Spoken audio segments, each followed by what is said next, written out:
How to hide names on Snapchat lock screen notification. What's up everyone, welcome back to the channel. In today's tutorial, I'm going to show you guys how you can easily hide names on your Snapchat's lock screen notification. But before we get started, don't forget to hit the like button down below and subscribe to the channel. Now let us jump right in. So the very first thing you're going to do is open up your app settings, and once you go ahead and tap on your app settings, you're going to have to find Snapchat here.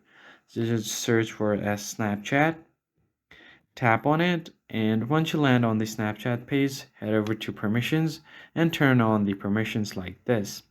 And tap on notification categories.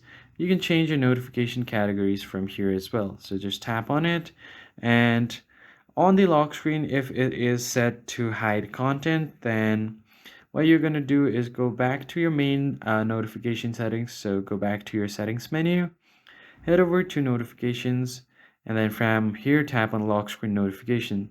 So if you want, you could just tap on show content like this, tap on the settings icon, and then tap on select all apps.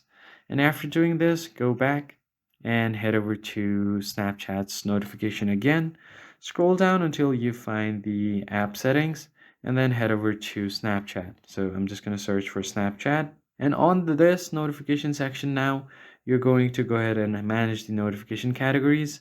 And on the lock screen notification, you are going to go ahead and hide content like this. And doing this will hide all of the names on your lock screen notification. I hope you found this tutorial helpful. I'll catch you guys on the next one. Thanks for watching.